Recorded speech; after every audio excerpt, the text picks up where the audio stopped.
Assalamualaikum warahmatullahi wabarakatuh.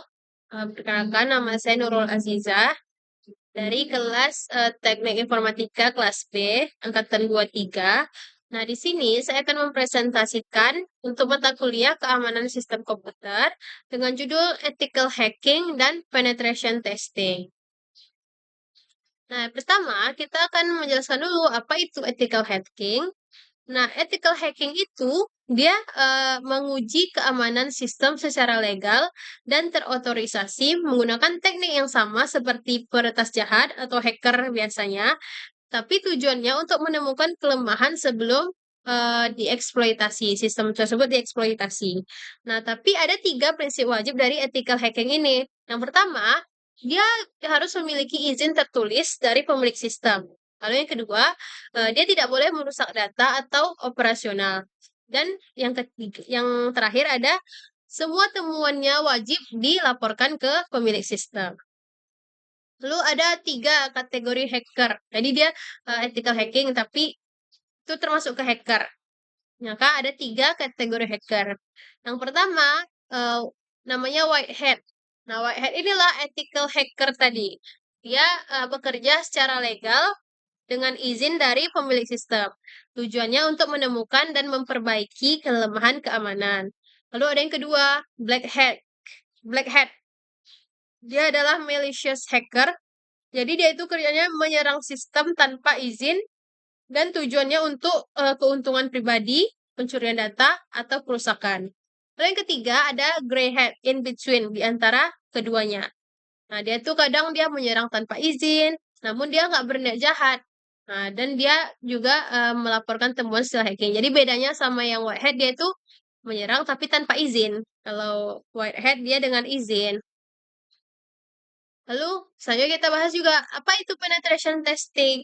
Nah, penetration testing itu adalah simulasi serangan siber yang terencana dan terkendali untuk mengevaluasi tingkat keamanan sistem. Mengapa diperlukan penetration testing?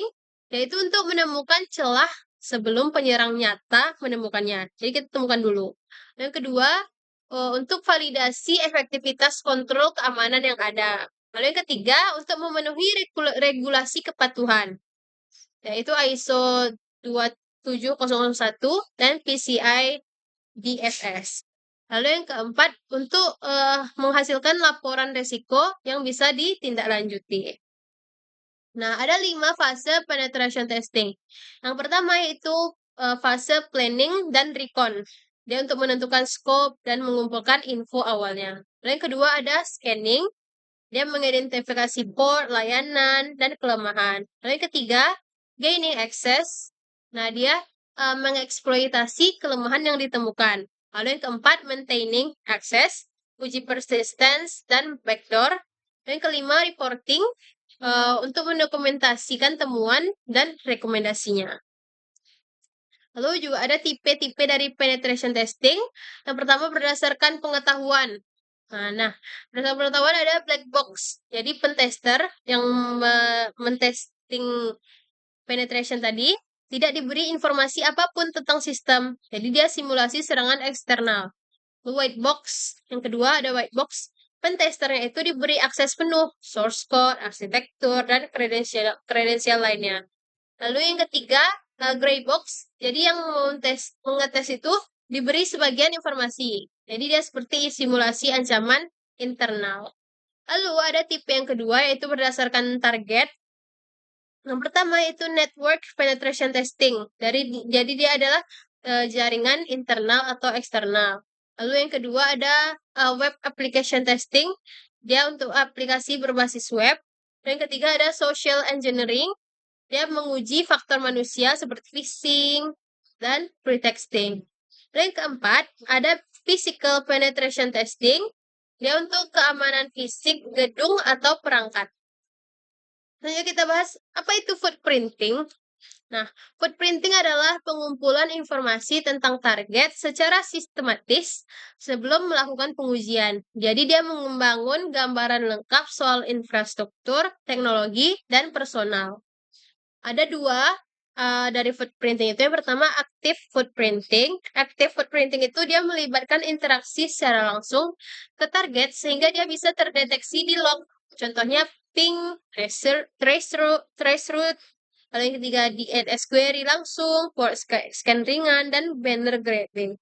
Yang kedua ada passive footprinting. Passive footprinting itu dilakukan tanpa berinteraksi langsung ke target, sehingga dia tidak meninggalkan jejak di log sistem mereka. Contohnya seperti browsing website publik, Google Dorking, Quiz Lookup, Shodan, Wayback Machine, dan melihat profil LinkedIn karyawan. Lalu ada teknik dan tools footprinting. Yang pertama adalah DNS reconnaissance menggunakan tools seperti NS Lookup, Dig, dan DNS Recon. Contoh perintahnya dig axfr at nsdomain.com. Yang kedua ada whois lookup. Dia menggunakan whois atau who.is untuk melihat data registrar atau pemilik domain. Contohnya whoistarget.com. Yang ketiga ada Google Dorking. Dia memanfaatkan operator pencarian Google untuk menemukan informasi tersembunyi. Contohnya site target.com, file type PDF. Lalu ada selanjutnya email harvesting. Jadi dia menggunakan The Harvester atau Hunter.io untuk mengumpulkan email dari domain target. Contohnya The Harvester di target.com. Lalu selanjutnya ada Shodan atau OSINT. Dia menggunakan Shodan.io atau Maltego untuk menemukan perangkat target yang terhubung ke internet. Contohnya hostname _target.com. Terus ada network mapping. Dia menggunakan traceroute atau BGP looking glass untuk memetakan jalur jaringan. Contohnya traceroute target.com. Nah, lalu informasi apa saja yang dicari saat footprinting? Jadi informasi yang pertama itu organisasinya. Ada nama perusahaannya, lokasinya, struktur, dan mitra bisnisnya. Lalu selanjutnya yang kedua, jaringannya. Blok IP-nya, domain, subdomain, dan topologi jaringan. Lalu informasi yang ketiga yaitu sistemnya. Sistem operasinya, web server, dan teknologi yang digunakan. Lalu informasi selanjutnya ada personel. Nama-nama karyawan, jabatannya, alamat email, dan nomor telepon. Lalu yang terakhir ada keamanan. Firewall, IDS atau IPS, dan kebijakan keamanan yang dipublikasikan. Lalu saja kita bahas, apa itu vulnerability scanning? Vulnerability scanning adalah proses otomatis untuk mengidentifikasi kelemahan pada sistem dengan mencocokkan konfigurasi terhadap database kelemahan CVE yang sudah diketahui. Bedanya dengan penetration testing, vulnerability scanning bersifat otomatis dan menghasilkan daftar kelemahan di permukaan, sedangkan penetration testing itu dilakukan secara manual dan lebih mendalam sehingga dia membuktikan eksploitasi secara nyata. Nah, dia proses vulnerability scanning itu berjalan secara urutan. Yang pertama discovery, lalu port scan, lalu detection, lalu vulnerability check, lalu reporting. Nah, discovery itu menemukan host aktif di jaringannya. Port scan dia mengidentifikasi port dan service yang terbuka. Lalu detection mendeteksi operation system dan versi aplikasinya. Lalu vulnerable check cocokkan dengan database CVE or NPD. Lalu reporting membuat laporan dengan tingkat resiko. Nah, tadi kita bahas itu CVE dan CVSS. Jadi apa itu CVE? CVE, Common Vulnerabilities and Exposures, adalah sistem penamaan standar untuk kelemahan keamanan yang diketahui oleh publik.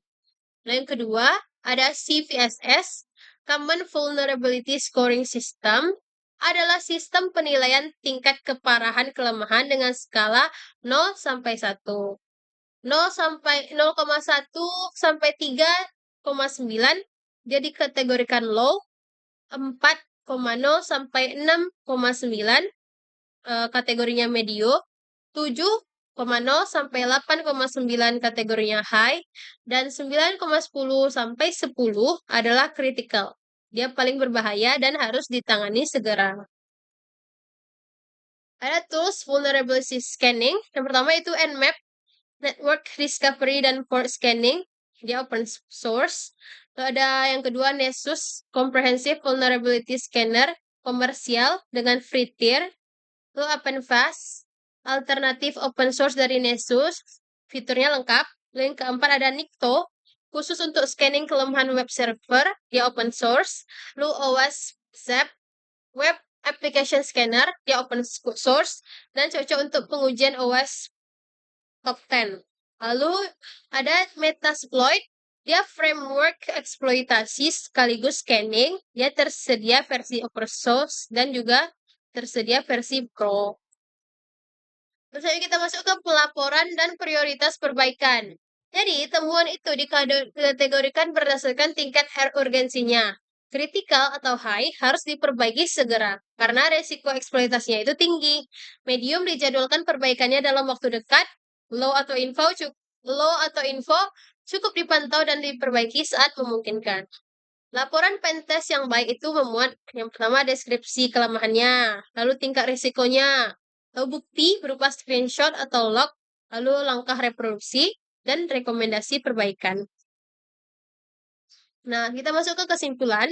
Jadi, ethical hacking itu bekerja secara legal, berizin, tidak merusak, dan transparan dalam melaporkan temuan.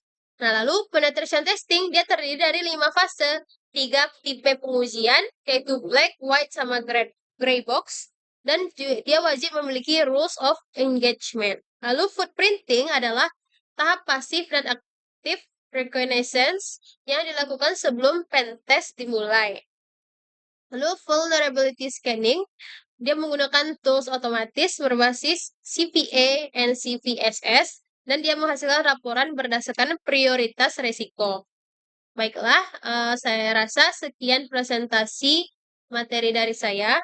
Mohon maaf apabila ada kesalahan.